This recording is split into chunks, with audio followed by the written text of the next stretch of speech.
Hello students, welcome to Genius Mentors. बच्चों, हम पढ़ रहे हैं क्लास 10th साइंस और साइंस में बायोलॉजी सेक्शन में आपका चैप्टर हो रहा है लाइफ प्रोसेसेस।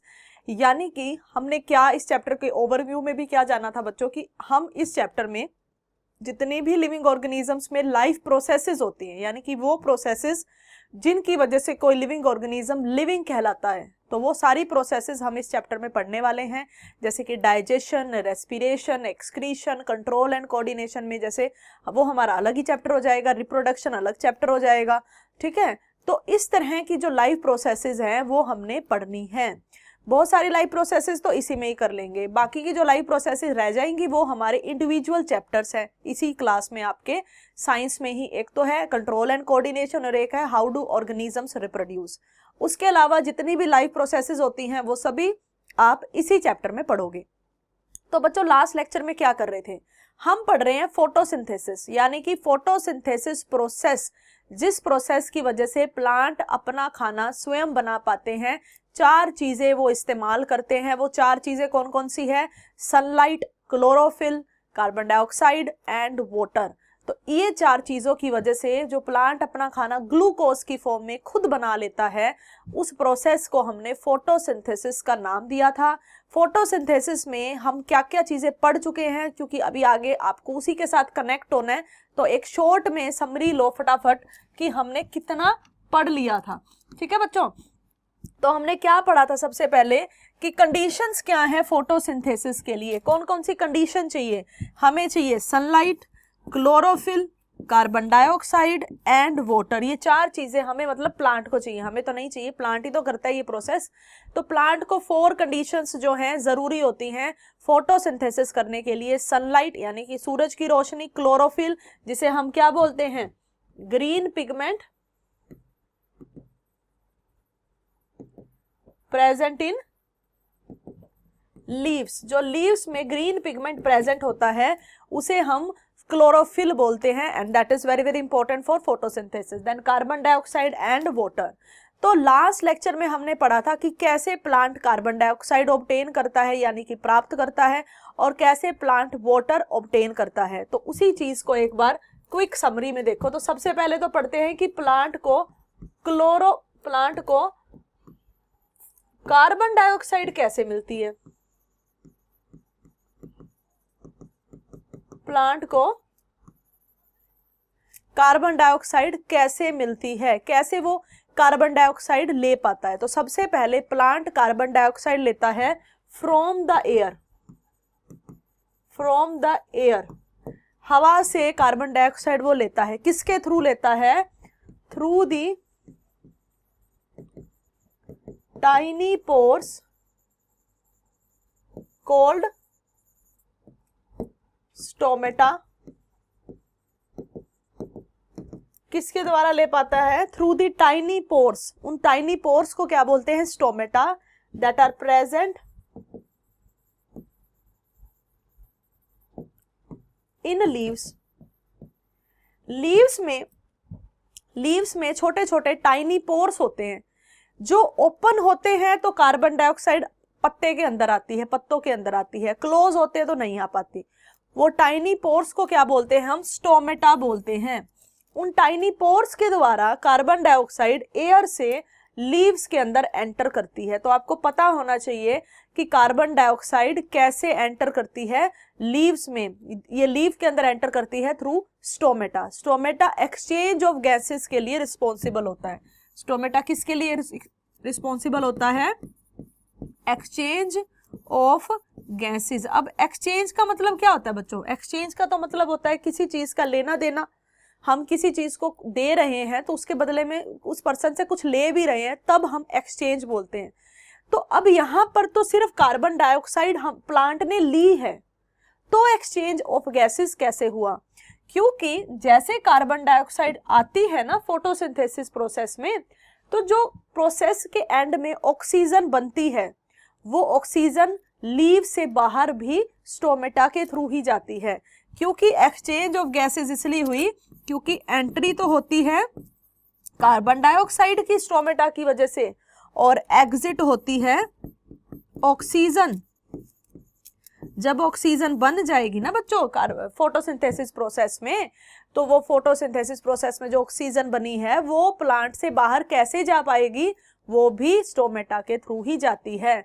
तो कार्बन डाइऑक्साइड का आना और ऑक्सीजन का जाना ये एक्सचेंज हो गया ना, तो ये किसके थ्रू होता है, जो लीव्स में स्टोमेटा प्रेजेंट होती है उस वजह से एक्सचेंज ऑफ गैसेस हो पाता है। So what is the function of stomata, the main function of stomata is exchange of gases, यानी कि entry of carbon dioxide and exit of oxygen. ठीक है, क्लियर हो गया कि कार्बन डाइऑक्साइड का आना जाना जो आई है प्लांट के अंदर वो कैसे आई है।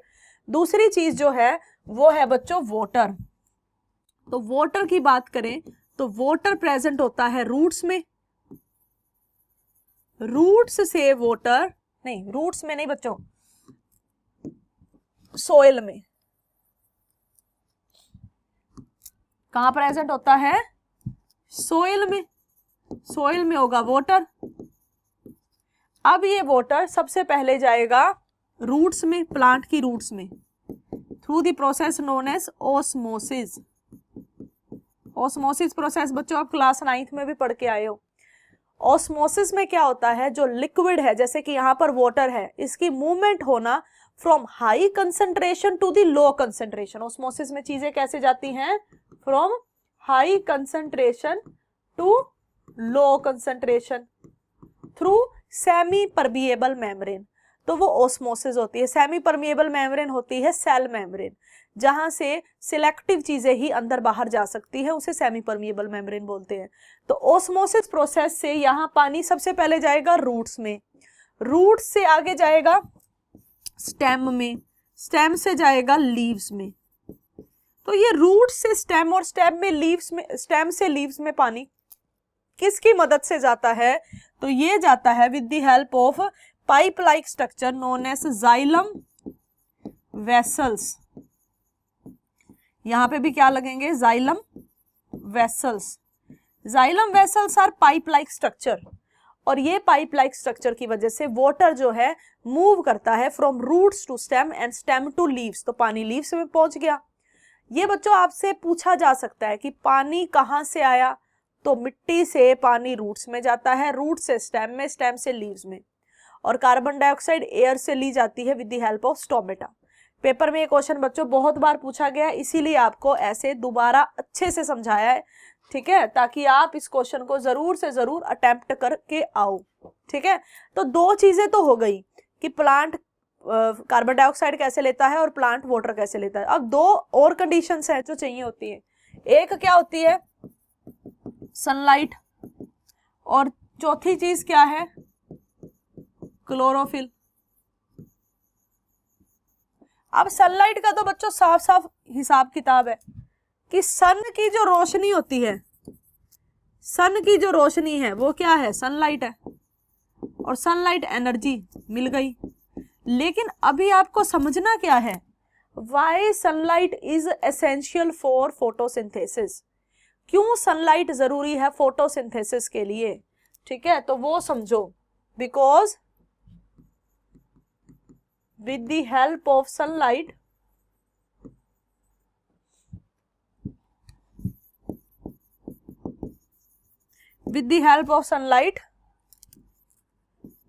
CO2 and water prepares glucose. Sunlight की वजह से ही एक्टिव होते हैं ये, और एक्टिव कौन होते हैं, कार्बन डाइऑक्साइड एंड वाटर, और फिर वो ग्लूकोज की फॉर्म में प्लांट का खाना बनाते हैं। Without sunlight it is not possible. ठीक है, अब फोर्थ जो है वो बचा क्लोरोफिल। फोर्थ ही तो है ना क्लोरोफिल, कार्बन डाइऑक्साइड पढ़ लिया, वाटर पढ़ लिया, सनलाइट पढ़ लिया, अब बचता है क्लोरोफिल। तो क्लोरोफिल क्या है, क्लोरोफिल की क्या फंक्शन है वो सुनो। तो सबसे पहले अगर आपसे पूछा जाए what is the site of photosynthesis, site मतलब जगह, प्लेस, साइट का मतलब क्या है, प्लेस, जगह। फोटोसिंथेसिस की जगह क्या है, तो आपने बताना है फोटोसिंथेसिस की जगह होती है लीव्स। प्लांट में कहां होती है जगह, लीव्स। लीव्स में भी क्या है, तो क्लोरोप्लास्ट। क्लोरोप्लास्ट, क्योंकि क्लोरोप्लास्ट जो होते हैं ऑर्गेनल है बच्चों, सेल के ऑर्गेनल आप पढ़ते हो ना अलग अलग, जैसे माइटोकॉन्ड्रिया, गोल्गी एपरेटस, लाइसोसोम्स, ये सब सेल ऑर्गेनल्स, सेल के अंदर प्रेजेंट होने वाली ऑर्गेनल्स आप क्लास 9th में पढ़कर आए हुए हो, और वहां आपने क्लोरोप्लास्ट भी पढ़ा होगा, ये एक सेल ऑर्गेनल ही है। क्लोरोप्लास्ट क्या है? जहां फोटोसिंथेसिस होती है, या क्लोरोप्लास्ट क्या है? इट कंटेन क्लोरोफिल, क्योंकि इसी के अंदर ही क्लोरोफिल होती है, इसीलिए यही फोटोसिंथेसिस होती है। क्लोरोप्लास्ट को आप किचन ऑफ द प्लांट भी बोल सकते हो, क्योंकि फूड प्रिपेयर क्लोरोप्लास्ट में होता है। वैसे तो सेल बोलोगे, ये क्या बोलोगे? लीव्स बोलोगे। अगर आपसे कोई पूछे प्लांट अपना खाना कहाँ बनाता है, तो लीव्स में बनाता है। फिर पूछा जाए लीव्स में भी कहाँ बनाता है, तो क्लोरोप्लास्ट में बनाता है। क्लोरोप्लास्ट एक ऐसी ऑर्गेनल है जिसके अंदर क्लोरोफिल होता है, इसीलिए इसको किचन ऑफ द प्लांट भी बोला जाता है। क्लोरोप्लास्ट को क्या बोला जाता है? Kitchen of the plant. ठीक है, प्लांट की किचन, क्योंकि यही खाना क्या होगा? प्रिपेयर होगा। ठीक है, यानी कि अब इस बारे में आप अच्छे से समझते जाओ। कुछ ही बातें हैं जो याद करने की है, आपने उतने को ही ध्यान से समझना है और याद रखना है। तो क्लोरोप्लास्ट में आर द ऑर्गेनल्स, सबसे पहले ऑर्गेनल हैं। आपसे पूछा जाए कि ये ऑर्गेनल्स क्या होते हैं? सेल के अंदर कोई भी सेल है, तो प्लांट सेल की बात हो रही है अभी, प्लांट सेल के अंदर भी बहुत सारी ऑर्गेनल्स मिलती हैं, जैसे mitochondria, Golgi apparatus, lysosome, vacuole, और यहाँ पर क्लोरोप्लास्ट भी एक ऑर्गेनल है जो मिलती है। तो ये ऑर्गेनल है जो कि सेल्स में होती है। किसके सेल्स में होती है? Of the green plant. Chloroplast सिर्फ आपको ग्रीन प्लांट में ही मिलेगा, और क्लोरोप्लास्ट ग्रीन प्लांट में मिलता है। तो इसके अंदर क्या होता है? इसके अंदर होता है कंटेन क्लोरोफिल। क्या कंटेन करता है? क्लोरोफिल, और उस क्लोरोफिल की मदद से ही फोटोसिंथेसिस होती है। So you can say that chloroplast के अंदर क्लोरोफिल होती है, जिस वजह से वही फोटोसिंथेसिस होती है। ठीक है, क्लियर हुई इतनी बात? Chloroplast are present in the photosynthetic cell और mesophyll cell of green plants, यानी कि जो ग्रीन प्लांट्स हैं,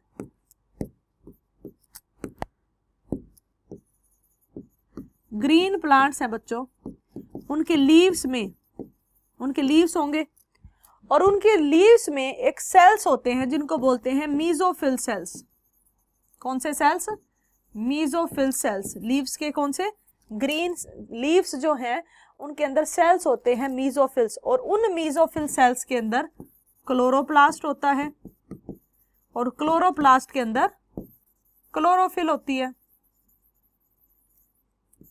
कुछ समझ में आया?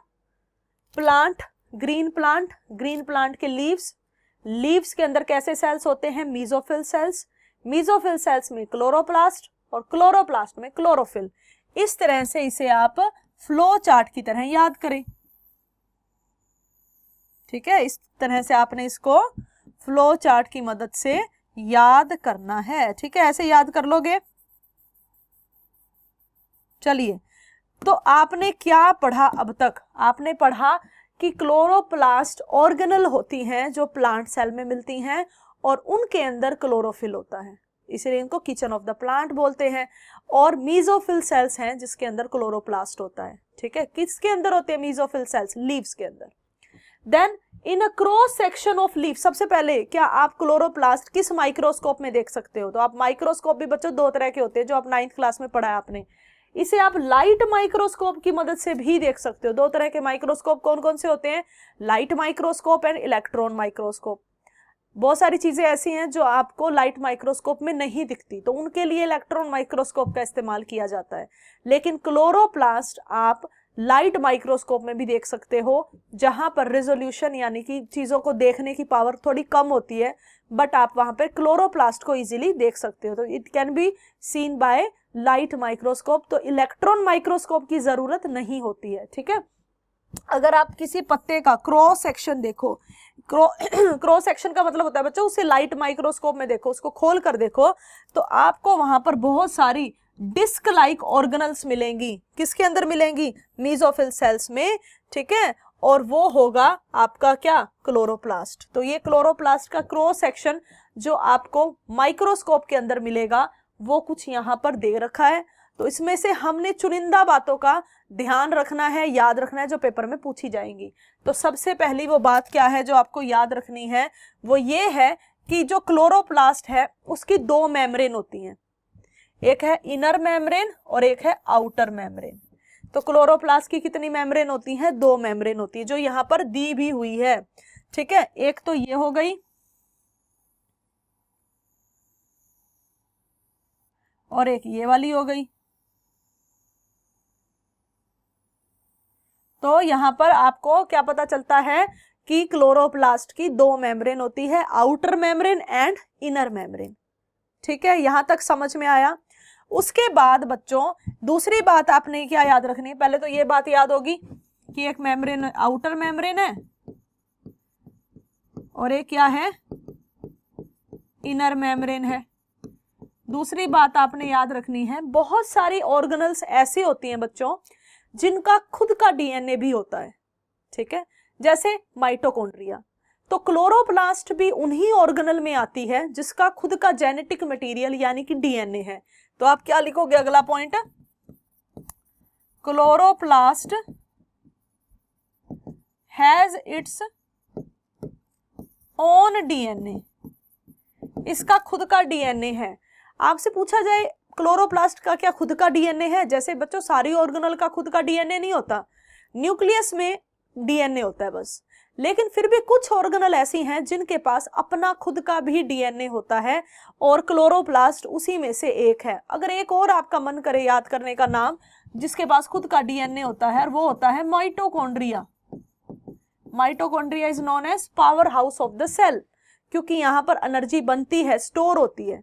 तो माइटोकॉन्ड्रिया का भी खुद का अपना डीएनए भी होता है और क्लोरोप्लास्ट का भी खुद का डीएनए होता है, जो कि आप यहाँ पर देख पा रहे हो कि ये इसका खुद का डीएनए है। ठीक है, डीएनए हो गया।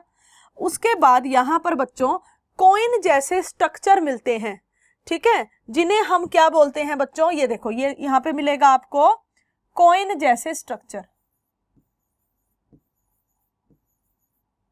दिख रहे हैं ये कॉइन जैसे स्ट्रक्चर, और कॉइन जैसे स्ट्रक्चर का यहाँ पर ऐसे गुच्छा है। इनको हम क्या बोलते हैं, थैलाकोइड। क्या बोलेंगे, थाइलाकोइड। ठीक है, थाइलाकोइड क्या है बच्चों, जो आपको ये कॉइन जैसे स्ट्रक्चर दिख रहे हैं ना, ये थाइलाकोइड हैं। और थाइलाकोइड, ये जो कॉइन जैसे स्ट्रक्चर हैं, ये सूरज की रोशनी को पकड़ते हैं, एब्जॉर्ब करते हैं और फिर फोटोसिंथेसिस होता है। थैलाकोइड क्या है, कॉइन लाइक स्ट्रक्चर्स हैं जो क्लोरोप्लास्ट में ऐसे देखने को मिलते हैं। ये देखो, आपको कितने सारे दिखेंगे, ये देखो। ठीक है, ये ऐसे कॉइन जैसे स्ट्रक्चर जो लाइट को एब्जॉर्ब करते हैं, वो कौन से होते हैं, वो थैलाकोइड होते हैं। और थैलाकोइड को छोड़ के बाकी जो भी आपको दिख रहा है वो सारा है स्ट्रोमा। देखो बच्चों, आउटर मेम्ब्रेन हो गई, इनर मेम्ब्रेन होगी, क्लोरोप्लास्ट का खुद का डीएनए हो गया, समझ में आ गया। थैलाकोइड क्या होते हैं, डिस्क जैसे सेल्स हैं इसके अंदर, जहां जो फोटोसिंथेसिस मेनली करते हैं, ये लाइट को एब्जॉर्ब करते हैं, जो कि आगे काम आएगी। और उसको छोड़ के बाकी जो भी बचता है वो है स्ट्रोमा। ठीक है, स्ट्रोमा बच गया। और इसके अंदर थोड़ी थोड़ी जगह में स्टार्च भी होता है, ये आप याद करो चाहे ना करो, कोई दिक्कत की बात नहीं है, इसका कोई फंक्शन आपको पेपर में पूछने वाला कोई नहीं है। ठीक है, ये एक स्ट्रक्चर हो गया किसका, क्लोरोप्लास्ट का। तो अब इसको आपने इतना ही एक्सप्लेन करना है, outer membrane, inner membrane, chloroplast का खुद का डीएनए होता है, डिस्क लाइक स्ट्रक्चर होते हैं जिसको थैलाकोइड बोलते हैं, उसके अलावा स्ट्रोमा होता है, एंड दैट्स इट। इतना भी आप याद कर लोगे तो बहुत है। क्लोरोप्लास्ट कहाँ प्रेजेंट होती है, पत्तों में। पत्तों में भी कौन से सेल्स में, मीजोफिल सेल्स में। ठीक है, यानी कि टिपिकल फोटोसिंथेटिक सेल, और टिपिकल फोटोसिंथेटिक सेल को क्या बोलते हैं, मीजोफिल सेल। तो मीजोफिल सेल में बहुत सारे क्लोरोप्लास्ट मिलेंगे। ये जो मैंने बच्चों आपको एक स्ट्रक्चर बना के दिखाया ना, यहां पर जो ये एक स्ट्रक्चर बना है, एक पत्ते में ऐसे हजारों क्लोरोप्लास्ट मिलते हैं। एक पत्ते में जो मीजोफिल सेल्स होते हैं उनमें हजारों क्लोरोप्लास्ट मिलते हैं। ऐसा नहीं है एक मीजोफिल में एक क्लोरोप्लास्ट, ऐसा नहीं होता, एक मीजोफिल में बहुत सारे क्लोरोप्लास्ट। ठीक है, तो अगर आप इसे ध्यान से देखेंगे तो एक फोटोसिंथेटिक सेल यानी कि एक मीजोफिल सेल में ऐसे बहुत सारे क्लोरोप्लास्ट देखने को मिलते हैं जो फोटोसिंथेसिस प्रोसेस करते हैं। ठीक है, so carbon dioxide needed for photosynthesis. अब समराइज में आपने क्या पढ़ना है कि जो फोटोसिंथेसिस के लिए CO2 यानी कि कार्बन डाइऑक्साइड चाहिए होती है वो कहाँ से आती है, enter from the air, air से आती है थ्रू स्टोमेटा जो कि उसके सरफेस पे प्रेजेंट होती है और इस कारण वो प्लांट के अंदर एंटर करती है।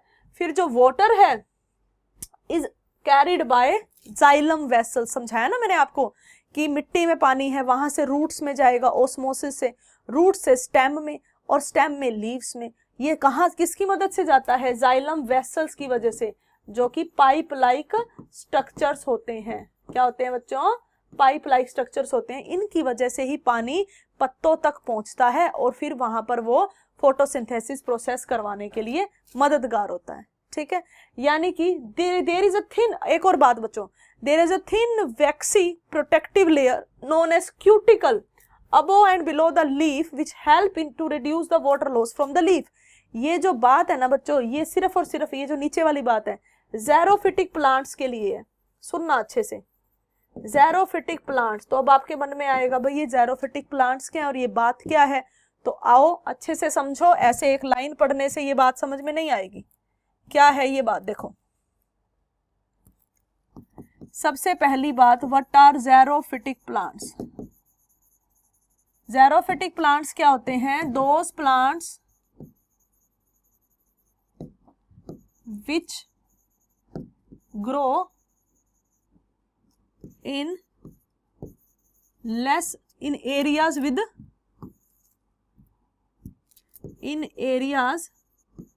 With less water.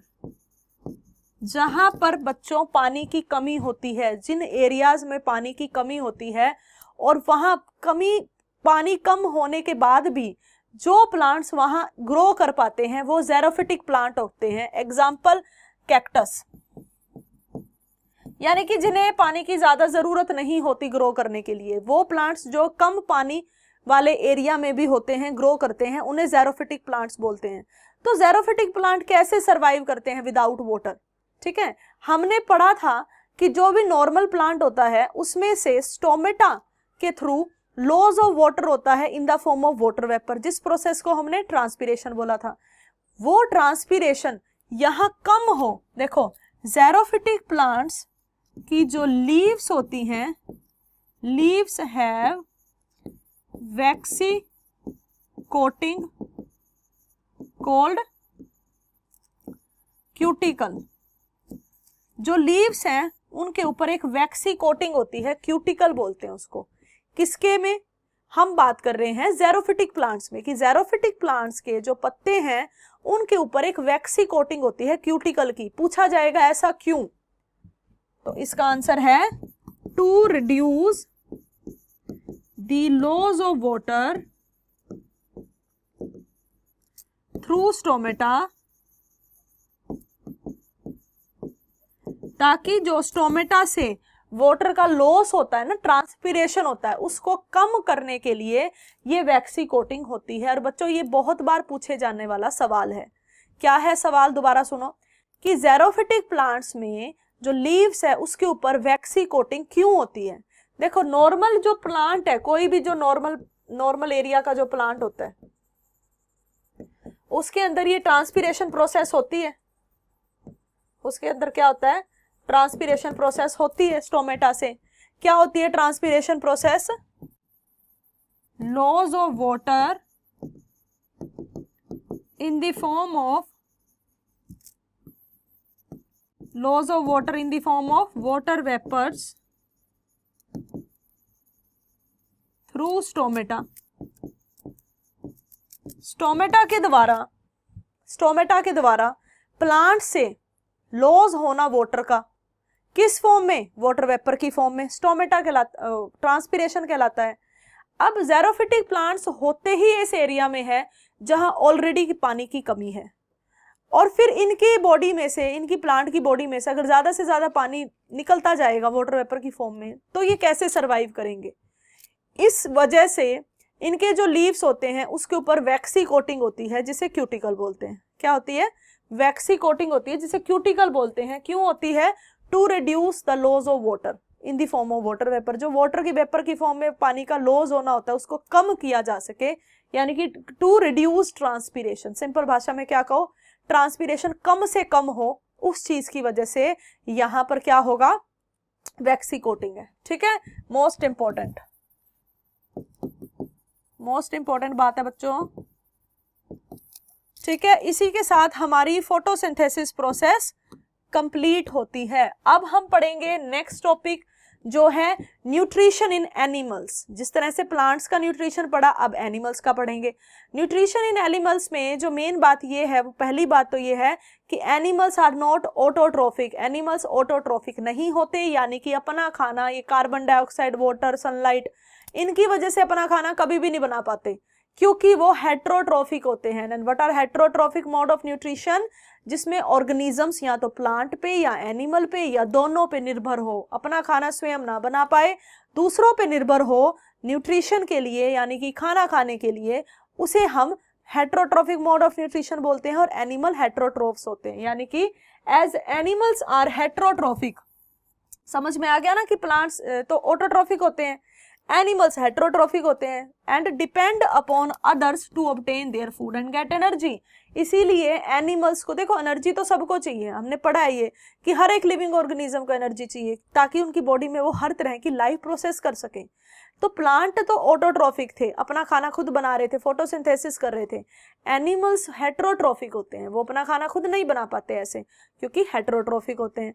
Then therefore nutrition जो है प्लांट और एनिमल का एक दूसरे से बहुत डिफरेंट होता है। एनिमल्स को जरूरत होती है किसकी? एक्सटर्नल सोर्स की। वो एक्सटर्नल सोर्स कौन हो सकता है? प्लांट भी हो सकता है, कोई दूसरा एनिमल भी हो सकता है, दोनों भी हो सकते हैं। एक एक्सटर्नल सोर्स चाहिए इसे फूड बनाने के लिए, लेने के लिए। रेडीमेड फूड ये बनाना पसंद करता है, मतलब इसे बना बनाया खाना चाहिए, चाहे वो प्लांट से हमें सब्जियां, फ्रूट जैसे मिलता है। ठीक है, दूध जो हो गया हमारा, हमें बफेलो से मिलेगा, काऊ से मिलेगा, डेयरी प्रोडक्ट्स होते हैं। मतलब हम जो भी खाना खा रहे हैं बच्चों, वो या तो हमें प्लांट से मिलता है या एनिमल से मिलता है। ठीक है, तो ये रेडीमेड फूड हमें या तो प्लांट से मिलेगा या किसी दूसरे एनिमल से मिलेगा। तो सिंपल सी बात ये है कि जो एनिमल्स हैं वो या तो प्लांट पे निर्भर होते हैं या एनिमल्स पर या दोनों पर। तो उसी हिसाब से type of organisms on the basis of nutrition, type of animals 3 category में आते हैं: हर्बीवोरस, कार्निवोरस एंड ओमनीवोरस। 3 तरह के ऑर्गेनिजम्स होते हैं: हर्बीवोरस, कार्निवोरस, ओमनीवोरस। तो क्या होते हैं ये ऑर्गेनिजम्स? सबसे पहली बात, हर्बीवोरस ऑर्गेनिजम्स कौन से होते हैं? जो किससे डिपेंड ओनली ऑन प्लांट्स, सिर्फ प्लांट्स पर निर्भर होते हैं। प्लांट से ऑब्टेन जो खाना प्राप्त होगा वही खाएंगे, प्लांट्स पे निर्भर हो रहे हैं। जैसे कि काऊ, गोट, एग्जाम्पल के तौर पे। ठीक है, बफेलो, काऊ, गोट, बफेलो, शिप, ये सब किस पे निर्भर होते हैं? सिर्फ प्लांट से। ये चारा खाएंगे या प्लांट से ऑब्टेन चीजें खाएंगे। तो ये तो हो गए herbivorous animals. So herbivorous animal totally dependent upon plants, plants पे डिपेंडेंट होते हैं। दूसरे जो ऑर्गेनिजम्स होते हैं वो होते हैं कार्निवोरस। कार्निवोरस एनिमल्स क्या होते हैं? डिपेंड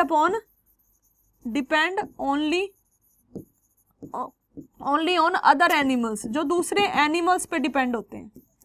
खुद भी एनिमल है और दूसरे एनिमल्स पे डिपेंड होते हैं, उनको मार कर खाएं या उनसे ऑब्टेन चीजें खाएं, ज्यादातर शिकार करके खाते हैं। एग्जाम्पल, लायन, टाइगर, वोल्फ, ये सारे एनिमल्स क्या हो गए? कार्निवोरस हैं।